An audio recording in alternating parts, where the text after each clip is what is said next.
మొడుబారిన జీవితాలను చిగురింపజేయగలవు నీవు. మొడుబారిన జీవితాలను చిగురింపజేయగలవు నీవు. మారానుభవం మధురముగా మార్చగలవు నీవు. మారానుభవం మధురముగా మార్చగలవు నీవు.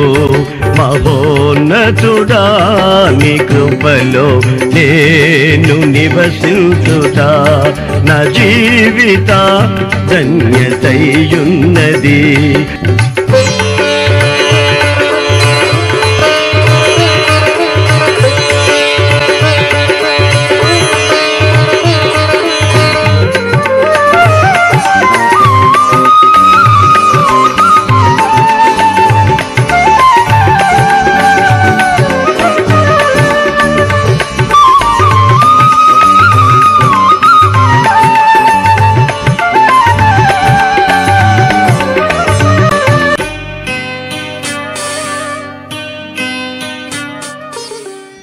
సమూయేలు మొదటి గ్రంథంలో 3వ అధ్యాయం 18వ వాక్యాన్ని నేను చదువుతున్నాను.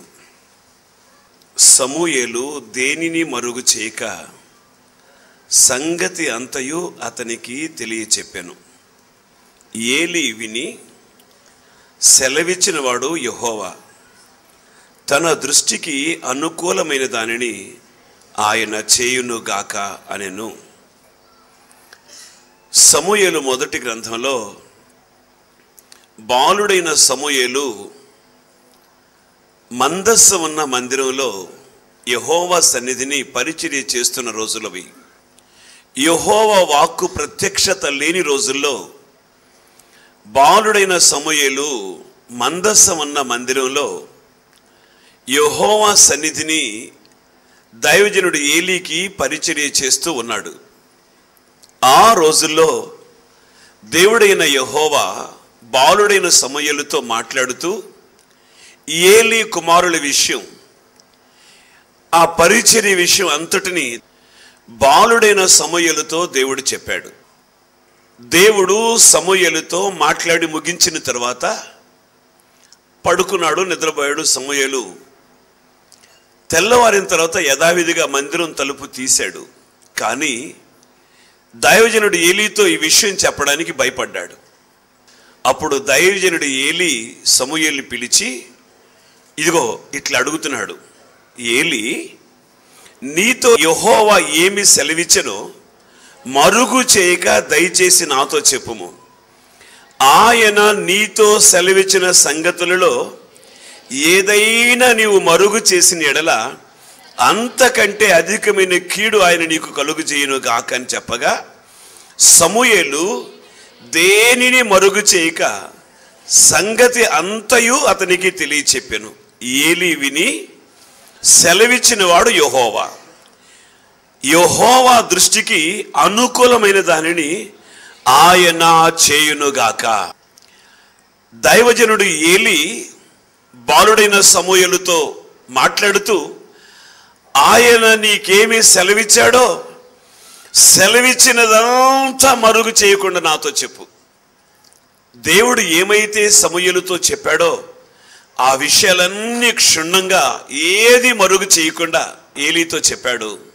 అప్పుడు దైవజనుడు ఏలీ అంటాడు, సెలవిచ్చిన వాడు యెహోవా, ఆయన దృష్టికి అనుకూలమైనదని ఆయన చేయునుగాక. ఆమేన్. ఒక సేవకుడుగా ఒకవేళ నాతో మాట్లాడితే ఆయన నాకేమి సెలవిస్తాడు? ఒకవేళ ఆయన మీతో మాట్లాడితే మీకు ఆయన ఏమి సెలవిస్తాడంటే, మీరు నా తట్టు తిరగండి, నేను మీ తట్టు తిరుగుతా. దేవునికి స్తోత్రం కలుగునుగాక. ఒకవేళ ఇంకా ఆయన తట్టు తిరగకుండా, అంటే ఆయన వైపు తిరగకుండా ఎవరెవరి వైపో తిరుగుతూ ఎవరెవరు చుట్టూ తిరుగుతూ ఉంటే జీవం గల ఈ మాటలు వింటున్న ఈ సమయంలోనైనా మనం ఆయన తట్టు తిరుగుదాం. చదవండి, జకర్యా గ్రంథంలో 1వ అధ్యాయాన్ని 3వ వాక్యాన్ని చదువుదాం. వారితో ఇట్లనుము, సైన్యములకు అధిపతియగు యెహోవా సెలవిచ్చినదేమనగా, మీరు నా తట్టు తిరిగిన ఎడల నేను మీ తట్టు తిరుగుదునని సైన్యములకు అధిపతియగు యెహోవా సెలవిచ్చుచున్నాడు. ఇదే సైన్యములకు అధిపతియగు యెహోవాకు. ఈరోజు ఒక మంచి నిర్ణయాన్ని తీసుకుందాం. మనం ఆయన తట్టు తిరుగుదాం. ఈ మంచి సమయంలో ఆయన సెలవిచ్చినట్టుగా, ఆయన మనతో మాట్లాడుతూ ఉన్నట్టుగా, ఆయన మనకు చెప్పినట్టుగా మనం ఆయన తట్టు తిరుగుదాం. అప్పుడు ఆయన మన తట్టు తిరుగుతాడు. దేవునికి స్తోత్రం కలుగును గాక. దైవజనుడు పౌలు అప్పటి వరకు ధర్మశాస్త్రం వైపు చూశాడు, అప్పటి వరకు ఆధిపత్యం అధికారం వైపు చూశాడు. కానీ ఆయన స్వరాన్ని విన్న తర్వాత, ఆయన మాట వినిన తర్వాత, ఆయన ముఖ దర్శనం చూసిన తర్వాత, ఆయన వెలుగుని చూసిన తర్వాత దైవజనుడు పౌలు చక్కగా చెప్పే మాట ఏమిటంటే, విశ్వాసమునకు కర్తయు దాన్ని కొనసాగించవాడైన యేసు వైపు నేను చూస్తాను. యేసు వైపు చూచుచు దేవునికి స్తోత్రం కలుగునుగాక. ఆది కాండంలో 13వ అధ్యాయంలో ఈ అబ్రహాము లోతుల చరిత్ర రాసింది. అబ్రహాము లోతులు వేరు కావలసినటువంటి పరిస్థితులు ఏర్పడ్డాయి. ఆ సమయంలో అబ్రహాము లోతును చూసి, లోతును పిలిచి, మనం బంధువులం గనుక నాకును నీకును నా పశువుల కాపరులకును నీ పశువుల కాపరులను కలహం ఉండకూడదు. కాబట్టి ఇదిగో ఒక్కసారి కనులెత్తి చూడు, ఈ దేశమంతయు నీ ఎదుట ఉన్నది కదా, దయచేసి నన్ను విడిచి వేరుగా ఉండుము. నీవు ఎడమ తట్టుకు వెళ్ళిన ఎడల నేను కుడి తట్టుకును, నువ్వు కుడి తట్టుకు వెళ్ళినట్లయితే నేను ఎడమ తట్టుకును వెళ్ళుదనని అబ్రహాము లోతుతో చెప్పాడు. లోతు కనులెత్తి చూసినప్పుడు ఆ ప్రాంతం అంతా ఎట్లా ఉంది అంటే, యెహోవా సొదొమ గుమరను పట్టణములను నాశనం చేయక మునుపు సోయరుకు వచ్చు వరకు అదంతయు యెహోవా తోట వలెను ఐగుప్తు దేశము వలెను నీళ్లు పారే దేశమై ఉంది. అబ్రహాము కనులెత్తి పై ప్రాంతాన్ని అంతా, నా ప్రదేశం అంతా చూడలా. కానీ లోతుతో చెప్పాడు చూడమని. ఇది కావాలని అబ్రహాము మనసులో లేదు. ఆ తర్వాత దేవుడు అబ్రహాముతో మాట్లాడి, అబ్రహాం ఒక్కసారి నీవు కనులెత్తి చూడవయ్యా అన్నాడండి. ఈరోజు ఆయనకేమైతే సెలవిచ్చాడో ఆ సెలవిచ్చినదంతా మరుగు చేయక మీ క్షేమాన్ని కోరి మీతో చెప్పాలనుకుంటున్నాను. అబ్రహాము కనులెత్తి చూసిన తర్వాత దేవాతి దేవుడు అంటాడు, 14వ వాక్యం చదవండి. లోతు అబ్రహాము విడిచిపోయిన తర్వాత యెహోవా, ఇదిగో నీ కన్నులెత్తి నీవు ఉన్న చోట నుండి ఉత్తరపు తట్టు, దక్షిణపు తట్టు, తూర్పు తట్టు, పడమర తట్టు, ఈ 4 దిక్కులు ఈరోజు ఆయన సెలవిచ్చిన మాట, మీరు నా తట్టు తిరగండి, నేను మీ తట్టు తిరుగుతా. దేవునికి స్తోత్రం కలుగును గాక. అబ్రహాము దేవుని తట్టు తిరిగాడు, దేవుడు అబ్రహాము తట్టు తిరిగాడు. లోతు అయితే లోకం తట్టు తిరిగాడు, కానీ దేవుని తట్టు తిరగల. వెళ్ళాడు కానీ లోతు ఆ పచ్చటి మైదానం లాగుంది, పచ్చగా నీరుపారు తోటలాగుంది. ఈ సొదొమ గుమర నాశనం కాకముందు ఏదేను తోటలాగుందని దాని తట్టు చూశాడు కానీ దేవుని తట్టు తిరగల. ఈరోజు ప్రియమైన దేవుని పిల్లలారా, మనం ఆయన తట్టు తిరుగుదాం. ఆయన సెలవిచ్చిన మాట ఏమిటంటే, మీరు నా తట్టు తిరగండి, నేను మీ తట్టు తిరుగుతా. దేవునికి స్తోత్రం కలుగును గాక. జకర్యా గ్రంథంలో చాలా స్పష్టంగా రాసిన మాట అది. ఏమని ఆయన సెలవిచ్చాడంటే, మీరు నా తట్టు తిరగండి, నేను మీ తట్టు తిరుగుతాను. మీరు నా తట్టు తిరిగితే నేను మీకు అబ్రహాముకి ఇచ్చినట్టుగా ఉత్తరపు తట్టు, దక్షిణపు తట్టు, తూర్పు తట్టు, పడమర తట్టు, ఈ 4 దిక్కులు నీకు స్వాస్థ్యంగా ఇస్తాను. దేవునికి స్తోత్రం కలుగును గాక. ఆయన సెలవిచ్చినట్టు మనం ఆయన తట్టు తిరగలిగితే మనల్ని ఒక ఉన్నతమైనటువంటి ఆశీర్వాదపు అనుభవానికి నడిపిస్తాడు. దేవుడికి స్తోత్రం కలుగును గాక.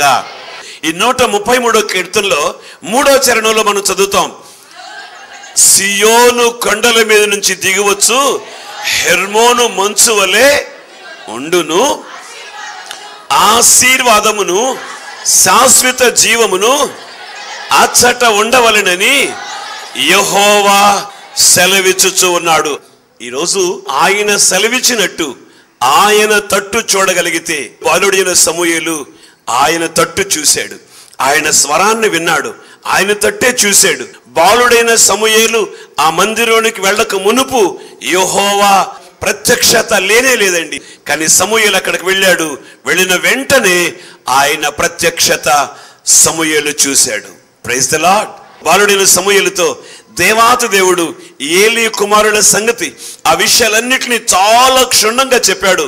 అయితే దైవజనుడు ఏలీ అంటాడు, సెలవిచ్చిన వాడు యెహోవా తన దృష్టికి అనుకూలమైన దానిని ఆయన చేయునుగాక. దైవజనుడు ప్రవక్త యెహెజ్కేలుతో దేవుడు మాట్లాడుతూ ఆయన ఒక్క మాట చెప్పాడు యెహెజ్కేలుతో. ఏమని?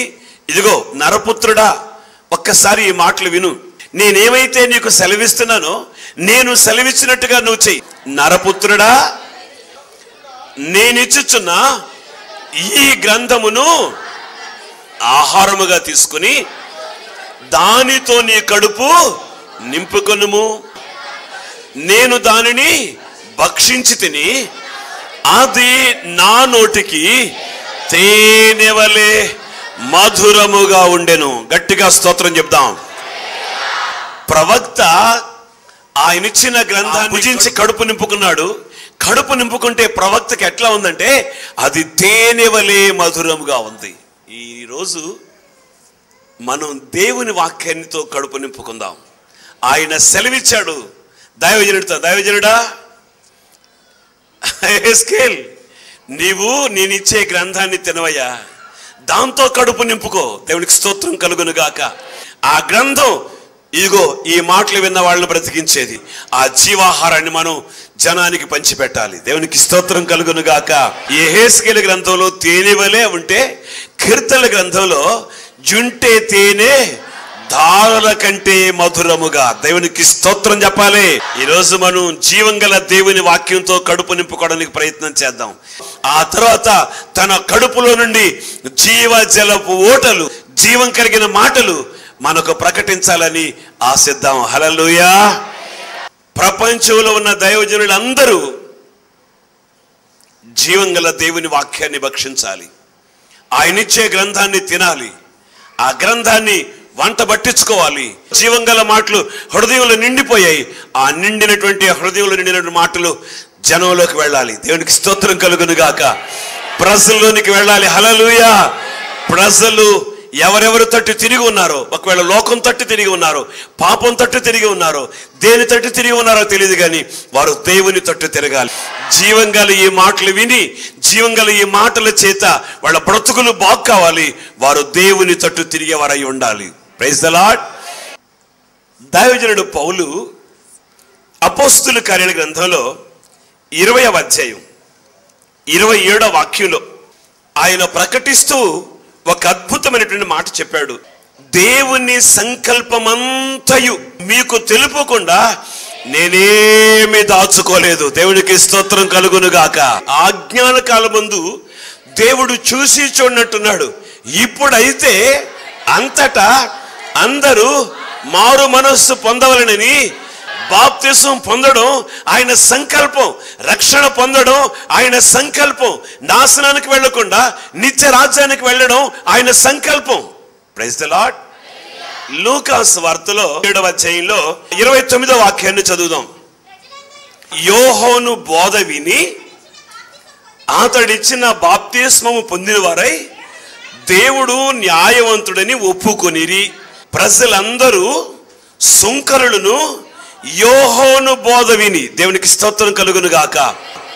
దైవజనుడు యోహాను బోధ విని అతడిచ్చిన బాప్తిస్మము పొందిన వారై దేవుడు న్యాయవంతుడని ఒప్పుకొనిరి. గాని పరిసయ్యులను ధర్మశాస్త్రోపదేశకులను అతని చేత బాప్తిస్మము పొందక తమ విషయమై దేవుని సంకల్పాన్ని వాళ్ళు నిరాకరించారు. రక్షణ పొందడం, మారు మనసు పొందడం, పరిశుద్ధాత్మ అభిషేకం పొందడం దేవుని సంకల్పం. దేవునికి స్తోత్రం కలుగునుగాక.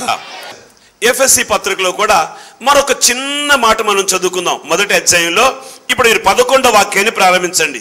మరియు క్రీస్తునందు ముందుగా నిరీక్షించిన మనం తన మహిమకు కీర్తి కలుగు చేయవలెనని దేవుడు తన చిత్త ప్రకారమైన సంకల్పమును బట్టి మనలను ముందుగా నిర్ణయించి ఆయన యందు స్వాస్థ్యముగా ఏర్పరచెను. ఆయన తన చిత్తానుసారముగా చేసిన నిర్ణయము చొప్పున మీరును సత్యవాక్యమును అనగా రక్షణ సువార్తను విని క్రీస్తునందు విశ్వాసం ఉంచి వాగ్దానం చేయబడిన ఆత్మ చేత ముద్రించబడితిరి. దేవునికి స్తోత్రం చెప్పాలి గట్టిగా. ఆయన సంకల్పం ఏమిటంటే మనం మారు మనస్సు పొందడం ద్వారా, ఆయన సంకల్పమైన పరిశుద్ధాత్మ పొందడం ద్వారా మనల్ని ఆయన ముందుగా నిర్ణయించుకుని ఆయన స్వాస్థ్యంగా చేసుకున్నాడు. Praise the Lord. ఇప్పుడు మనం ఎవరు అంటే ఆయన సంకల్పం అంతా నెరవేర్చాం. మనం ఆ రాజ్య నివాసులం. హల్లెలూయా. పరిశుద్ధాత్మ చేత ముద్రించబడ్డాం. దేవునికి స్తోత్రం చెప్పండి గట్టిగా. దేవుని ఆత్మ చేత ముద్రించబడ్డాం. ఆయన మనల్ని ముందుగానే నిర్ణయించుకున్నాడు. ఆయన మనల్ని నిర్ణయించుకుని ఆ రాజ్య నివాసులుగా మార్చేశాడు. ఒకప్పుడు లోకం తట్టు తిరిగాం, ఆయన సెలవిచ్చిన మాట విన్నాం, ఆయన సెలవిచ్చినట్టు చేశాం, లోకాన్ని విడిచిపెట్టాం, ఆయన తట్టు తిరిగాం. Praise the Lord. ఆయన తట్టు తిరిగాం. ఆయన మనల్ని ఆశీర్వదించాడు. అటు ఆత్మీయంగా ఆశీర్వదించాడు, ఆర్థికంగా ఆశీర్వదించాడు, అన్ని దిశలుగా మనల్ని ఆశీర్వదించి ఆయన మనల్ని ఆయన సంకల్పమంతయు దేవుని సేవకుల ద్వారా మనకు బోధించి మనం ఆ బోధ విని ఆయన సంకల్పమంతయు నెరవేర్చుటకు మనల్ని ఆయన ఏర్పరచుకున్నాడు. దేవునికి స్తోత్రం కలుగునుగాక. దైవజనుడు ఏలీ సమూయేలుతో మాట్లాడి చెబుతున్నాడు, ఆయన సెలవిచ్చినదంతా నాకు తెలియచేయమని. దైవజనుడు పౌలు చెప్తున్నాడు, ఆయన సంకల్పమంతా మీకు నేను తెలియచేశాను, ఏది దాచుకోలేదు. సంకల్పమంతా మారు మనసు పొందడం ఆయన సంకల్పం. నీవు పాడైపోవడం ఆయన సంకల్పం కాదు. నీవు లోకంతో కలిసిపోవడం ఆయన సంకల్పం కాదు. నీవు బాప్తిస్మం పొంది దేవుని రాజ్య నివాసిగా చేరుకోవడం ఆయన సంకల్పం. పరిశుద్ధాత్మ అభిషేకం పొంది నీవు ముద్రించబడడం, ఆయన రాజ్య నివాసిగా ముద్రించబడడం ఆయన సంకల్పం. Praise the Lord. బైబిల్లో స్పష్టంగా రాసిన మాట మీతో చెప్తున్నాను.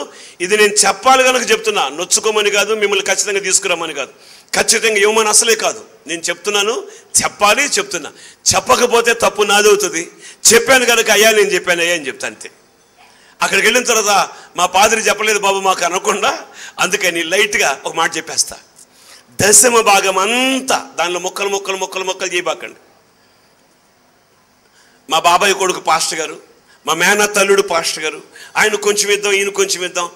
ఏ ప్రార్థనా మందిరానికి నీవు సభ్యుడివో ఆ ప్రార్థనా మందిరానికి ఇచ్చేయి, నాకేమని కాదు.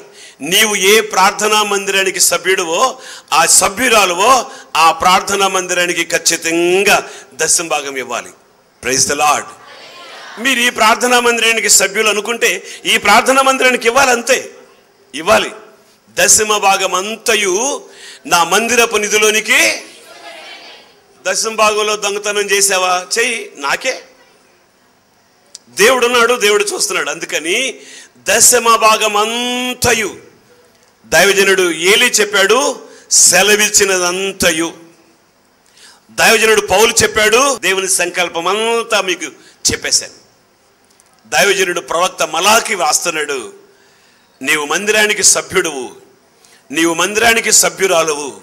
52 వారాలు నువ్వు రావచ్చు, కానీ దశమ భాగం అంతా మందిరానికి ఇస్తున్నావా లేకపోతే నీ సొంతానికి వాడుకుంటున్నావో ఆలోచించు. దేవుని సేవకుడిగా నేను చెప్పాలి, ఖచ్చితంగా చెప్తున్నాను అంతే.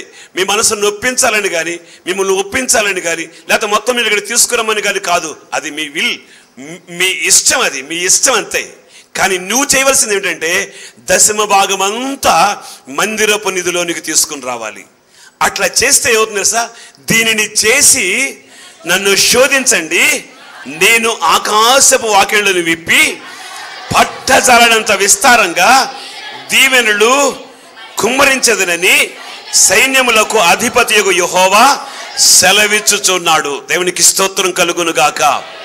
హల్లెలూయా. మీరు అట్లా చేస్తే ఆ క్రింద చాలా విషయాలు రాస్తున్నాయి.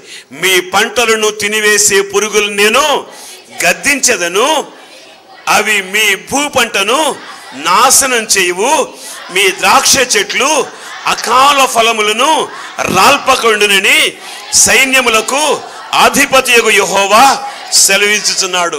ఒక సేవకుడుగా నేను చెప్పడమే కాదు, నేను కూడా దశమ భాగం ఇవ్వాలి. Praise the Lord. సంఖ్యాకాండంలో 18వ అధ్యాయంలో 21వ వాక్యం చదవాలి మీరు. ఇదిగో లేవీయులు చేయు సేవకు, అనగా ప్రత్యక్షపు గుడారం యొక్క సేవకు నేను ఇశ్రాయేలీయుల యొక్క దశమ భాగములన్నిటినీ వారికి స్వాస్థ్యముగా ఇచ్చితిని. ఇశ్రాయేలీయుల దశమ భాగాలన్నీ లేవీయులకు స్వాస్థ్యంగా దేవుడిచ్చాడు. అవునండి, లేవీయులకు స్వాస్థ్యంగా దేవుడిచ్చాడు. ఈ దశమ భాగం కానీ ప్రతిష్టార్పణలు కానీ అవన్నీ తీసుకుని యాజకుడు కూడా దశమ భాగం ఇవ్వాలి.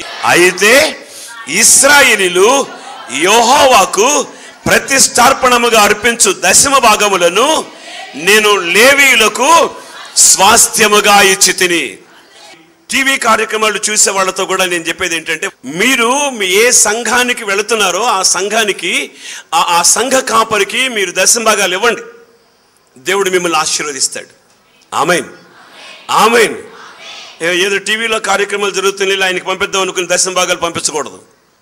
వాళ్ళు, మీరు కాదు, మీరు ఇవ్వాలి, ఖచ్చితంగా ఇవ్వాలి. వాళ్ళు కానుకిస్తే దర్జాగా తీసుకుంటా, మీరు కానుకిచ్చిన తీసుకుంటాను, దశమ భాగం ఇచ్చిన తీసుకుంటాను, ప్రతిష్టార్పణలు ఇచ్చిన తీసుకుంటాను, ప్రథమ ఫలాలు ఇచ్చిన తీసుకుంటా, ఏమి ఇచ్చినా సంతోషంతో తీసుకుంటా, సంతోషంతో తీసుకుంటా. ఆనందమే వేరు, తీసుకునేటప్పుడు ఆనందమే వేరు. సేవకుడుగా, లేవీయుడుగా ఆయన స్వాస్థ్యాన్ని లేవీయులకి ఇవ్వలేదు. Praise the lord.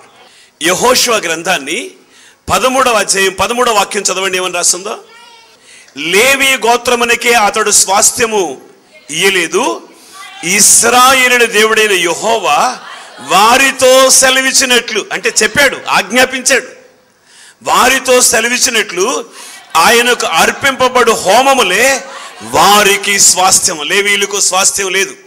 ఎకరాలు పొలం కానీ, తోటలు కానీ, ఇంకా ఇతర ఆస్తులు కానీ, చిరాస్తులు కానీ ఏమి యాజకులకు ఉండకూడదు.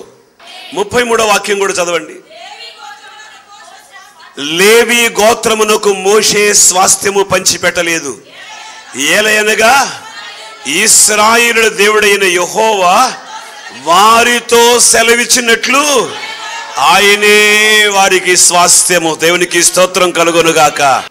ఈఎఫ్జిమ్ చర్చిలో ఉన్నప్పుడు నా పేరు మీద పొలం ఉంది. అప్పుడు నేను పోస్తులున్నాను. అక్కడి నుంచి బయటకు వచ్చిన తర్వాత నా పేరు మీద ఏవైతే ఉందో అవన్నీ అమ్మి పడేశాను. అంతే, చివరకు బోటు కూడా అమ్మి పడేశా. అమ్మేసి తీసుకొచ్చి ఇక్కడ కొన్నాం. ఇది కొనడం కోసం అమ్మేశాను. ఆ రోజు నుంచి ఈ రోజుకి ఏ రోజు నేను పస్తులేను. అవునండి, కానీ అది అమ్మేసిన తర్వాత ఆయనే నా స్వాస్థ్యం అని అనుకున్న తర్వాత ఆ రోజు నుంచి ఈ రోజుకి ఏ రోజు పస్తులు లేదు. మేము ఎవరి తట్టు తిరగలేదు. ఆయన తట్టు నేను తిరిగాను, నా తట్టు ఆయన తిరిగాడు. ఆయన నాకు సమృద్ధిని కలుగు చేశాడు. దేవునికి స్తోత్రం కలుగునుగాక. హల్లెలూయా. ఒక సేవకుడుగా, యాజకుడుగా, లేవీ గోత్రీకుడుగా, అహరోను వంశవళులు ఒకనిగా నేను ఖచ్చితంగా ఇశ్రాయేలునటువంటి మీరిచ్చినటువంటి ఆ కానుకల్లో, దశమ భాగాల్లో, ప్రథమ ఫలాల్లో ఖచ్చితంగా దశమ భాగం తీస్తాను. అది యెహోవాకు ప్రతిష్టార్పణంగా అర్పిస్తాను. దేవునికి స్తోత్రం కలుగునుగాక. చదవండి, సంఖ్యాకాండం 18వ అధ్యాయం 25వ వాక్యం చదవండి. మరియు యెహోవా మోషేకి ఇలాగూ సెలవిచ్చెను, నీవు లేవీయులతో ఇట్లనుము, నేను ఇశ్రాయేలు చేత మీకు స్వాస్థ్యముగా ఇప్పించిన దశమ భాగమును మీరు వారి యొద్ద పుచ్చుకొనినప్పుడు మీరు దానిలో, అనగా ఆ దశమ భాగమును యెహోవాకు ప్రతిష్టార్పణముగా చెల్లించవలెను. దేవునికి స్తోత్రం చెప్పండి ఒక్కసారి. ఇది యాజకులకు సెలవిచ్చిన మాట, లేవీయులకు సెలవిచ్చిన మాట. నేను సెలవిచ్చినదంతా మీతో చెప్తాను. దేవునికి స్తోత్రం కలుగును గాక. హల్లెలూయా. మీ క్షేమాన్ని కోరి చెప్పాను. చెప్పకపోతే మీ క్షేమాన్ని నేను కోరుకున్నవాడిని కాదు, మీ ఆశీర్వాదం నేను కోరుకున్నవాడిని కాదు కనుక తప్పక చెప్పాలి. చెప్పాను కనుక మీరు అలా చేసి దేవుని ఆశీర్వాదాలు పొందండి. మీరు ఇశ్రాయేలీయుల దశమ భాగం యాజకుడికి ఇవ్వాలి. యాజకుని దశమ భాగం, ఆ దశమ భాగం ఖచ్చితంగా యాజకుడా, నీవు యాజకుడు అయితే, సేవకుడు అయితే ఖచ్చితంగా దశమ భాగం యెహోవాకు ప్రతిష్టార్పణంగా చెల్లించు. దేవుడు నిన్ను, నీ పరిచర్యను ఆశీర్వదిస్తాడు. దైవజనుడు ఏలీ సమూయేలుతో చెప్తున్నాడు, యెహోవా సెలవిచ్చినదంతా నాకు తెలియచేయి. దైవజనుడు పౌలు అంటాడు, ఆయన సంకల్పమంతా, దేన్ని దాచకుండా సంకల్పమంతా నేను మీకు తెలియచేస్తాను. దైవజనుడు ప్రవక్త మలాకి చెప్తున్నాడు, మన క్షేమాన్ని కోరి దశమ భాగాలు తీసుకురని చెప్పాడు. ఆయన సెలవిచ్చాడు. ఆయన సెలవిచ్చిందంతా చేద్దాం. పట్టజలనంత విస్తారమైనటువంటి దీవెనలు పొందుకుందాం. మోకరించండి, ఒక చిన్న ప్రార్థన చేసుకుందాం. ప్రేమగల తండ్రి, ప్రభువా నీకు స్తోత్రం చెల్లిస్తున్నాను. మీరు సెలవిచ్చినదంతా మేము చేసి ఆశీర్వాదానికి వారసులగునట్లుగా, ఆశీర్వాదానికి నడిపించబడినట్లుగా, ఆశీర్వాదం మాతో ఉండునట్లుగా మీరు సెలవిచ్చే దేవుడు అని ఎరిగి ఉన్నాము నాయన. అవునయ్యా, మేము మీ తట్టు, మీరు మా తట్టు తిరగడానికి అయ్యా నీవు సెలవిచ్చినట్లు మీ బిడ్డలుగా, మీ రాజ్య నివాసులుగా, పరిశుద్ధాత్మ చేత ముద్రించబడినట్లుగా కార్యం మాలో జరిగించి ఘనమైన మీ నామానికి మహిమ తెచ్చుకోమని నజరేయుడైన యేసు నామంలో ప్రార్థన చేసి వేడుకొనుచున్నాము తండ్రి. ఆమేన్. మన ప్రభు అయిన యేసుక్రీస్తు కృప, తండ్రి అయిన దేవుని ప్రేమ, పరిశుద్ధాత్మ దేవుని దీవెన, ఆశీర్వాదాలు ఆరాధనలో పాలు పొంది ఆయన సెలవిచ్చినదంతా చేయడానికి తీర్మానం కలిగిన వారిని ఆయన కృప సదా తోడై ఉండునుగాక. ఆమేన్. వందనాలందరికీ.